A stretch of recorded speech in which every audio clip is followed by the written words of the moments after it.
Now that you know that basically Elizabeth Warren is moonwalking away from Medicare for all, now I want to show you basically the corporate media and the establishment seems to be warming up to Elizabeth Warren.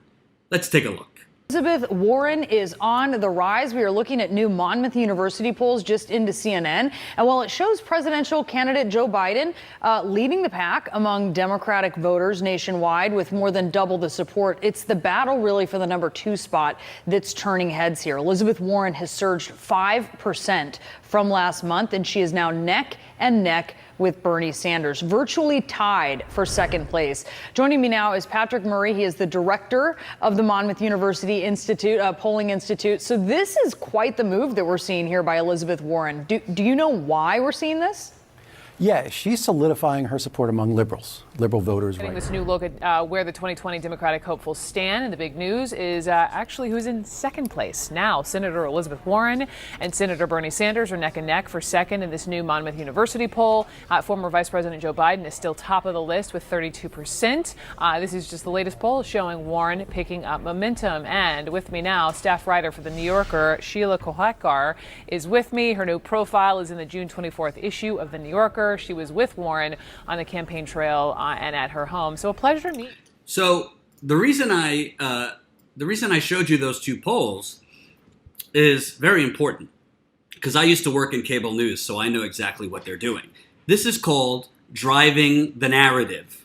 They're driving a narrative that Elizabeth Warren is rising and Bernie Sanders is falling. But what they just did there is wildly dishonest. On this same day that CNN is pushing that poll to signify that Elizabeth Warren is on the rise and Bernie Sanders is falling. There's a USA Today poll, pretty good poll, USA Today, Suffolk, showing Elizabeth Warren in a distant third place. You have it right there. Biden at 30, Sanders at 15, Elizabeth Warren at 9%. So why is it that CNN, I didn't watch MSNBC, but I'm sure they're doing the same thing.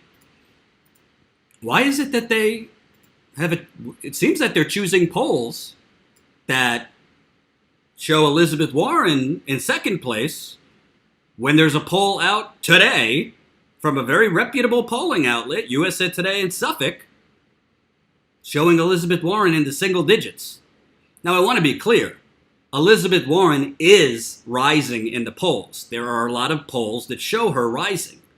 But there are also a lot of other polls showing very clearly, that Bernie Sanders is the strongest candidate to go up head-to-head against Donald Trump. 47% for Bernie, 35% for Trump. That's 12 points. Bernie's beating Trump. Biden, 11 points. Biden's beating Trump. I expect that number to go down when Trump starts coining Joe Biden as NAFTA Joe and TPP Joe. Because trust me, those Rust Belt states, Joe Biden's going to slide once they know about his NAFTA and TPP love. But Bernie's up by 12 points. Warren's beating Trump in the same poll by 37, 38, 39, 40, 41, 6 points. Kamala Harris, 6 points. So Bernie, by objective measures, is in a stronger position than Elizabeth Warren. It doesn't mean Elizabeth Warren doesn't have room to grow, but currently speaking, Bernie in the totality of polls is in a better position than Elizabeth Warren. Yet CNN is pushing a Monmouth poll that shows Elizabeth Warren 1 point above Bernie, and using that as a narrative to say, Elizabeth Warren's on the rise. Well, why is it that the corporate media all of a sudden is trying to push Elizabeth Warren? Could it have something to do with maybe, oh, she's not talking about Medicare for all on the campaign trail a lot. Oh, when she answers in the New York Times, she basically gives a big word salad saying, oh, there's a lot of different pathways and blah, blah, blah, blah, blah, but she barely mentions Medicare for all. And it's not just CNN choosing to do polls that show Warren above Bernie. if CNN wanted to do that, they should at least ethically be like, but in another poll out today, she's in third place. Be honest with your audience. Don't cherry pick which polls you want to show because it shows a narrative and it shows Bernie Sanders on the slide, which is what CNN is trying to do. They'll do anything to make it seem like Bernie's lost his mojo and Bernie Sanders has no chance because the media is part of rigging the political primary system. They are part of setting in a narrative that this candidate has a shot or this candidate is electable and that one isn't. And now you have the Democratic establishment. Centrists are starting to warm up to Elizabeth Warren. This is from Politico. I'm not going to read the whole thing, but I want to read you one quote. One is a democratic capitalist narrative, said Matt Bennett, co-founder of Third Way, a centrist think tank that convened a conference of party insiders in South Carolina this week designed to warn about the risks of a nominee whose views are out of the political mainstream. The other is a socialist narrative. If you don't know what Third Way is, Bernie Sanders advisor Warren Gunnell says it best. Third Way's big idea, give Wall Street a ton of taxpayer cash managing private retirement accounts instead of expanding Social Security. In 2011, their big idea was to make massive cuts to Social Security. That's not center-left. That's pro-Wall Street. Yep. Well, it makes sense because Third Way is largely funded by Wall Street. Third Way is basically just as bad as the Center for Phony American Progress.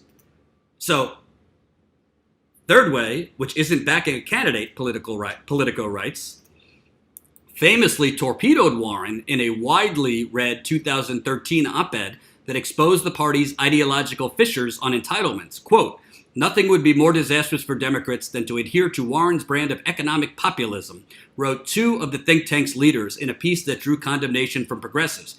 Today, however, Third Way is learning to live with Warren, even as it embarks on a mission to ensure the Democratic nominee won't stray too far from the left. Jim Kessler, one of the authors of the 2013 piece warning that Warren would lead the party off a populist cliff, raved about the senator's performance last weekend at the Black Economic Alliance Forum. Quote, Elizabeth Warren kills it at the Black Economic Alliance Candidate Forum. Love her entrepreneurship fund. Quote, I don't agree with Medicare for all. I don't agree with free college, but her consumer protection policies are great.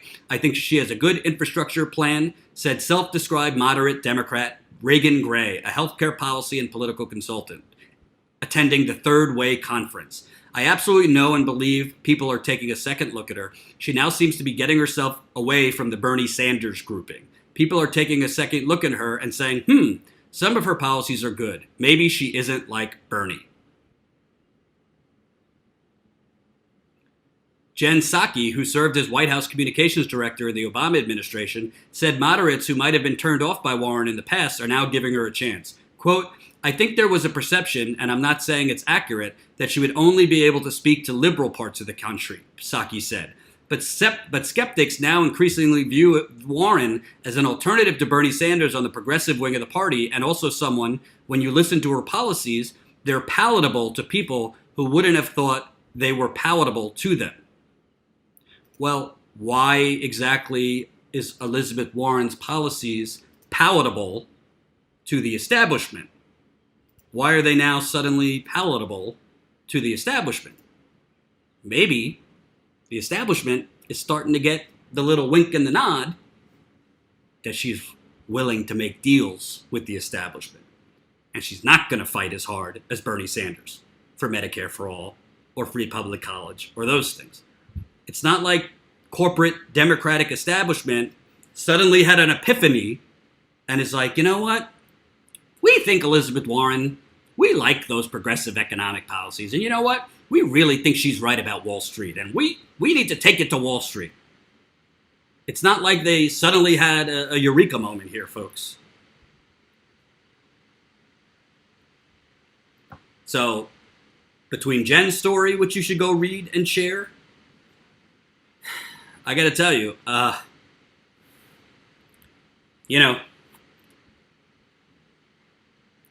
when somebody tells you who they are, believe them. She was missing in action in 2016 on Bernie versus Hillary. She was missing in action on Standing Rock. She voted for a $715 billion defense budget, which to me is immoral that we're spending our money on that.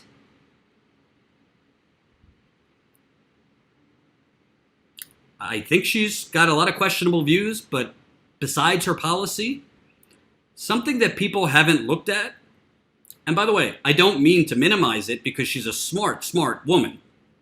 And I think she is progressive on a lot of issues. But this whole nonsense of her I have a plan thing, a lot of her plans are other people's plans rehashed. Her idea for a wealth tax of 2% on people making more than $50 million, Bernie Sanders has been calling for a wealth tax since the 1990s. She's not reinventing the wheel of I have a plan. I'm not saying none of her plans are original. She does have some good plans. I am totally with her on breaking up Facebook, Amazon, and Silicon Valley companies. I am totally with her on strengthening up and actually enforcing our antitrust laws, which we don't enforce, and that's why we have monopolies like Amazon, putting out small businesses. But a lot of her plans are not like brilliant things that she came up with from scratch. The wealth tax is Bernie's plan. Bernie Sanders' plan calls for canceling a lot of student debt. So all I'm saying is, I think there's a lot of media hyping of Elizabeth Warren that when you look at it objectively, Hope you enjoyed that last video. Hop on over to statuscoup.com where you can sign up for our email list and become a member for as low as $5 to $10 a month. Membership is how we grow. That's statuscoup.com/join. And remember, join our email list so we can grow the revolution with you.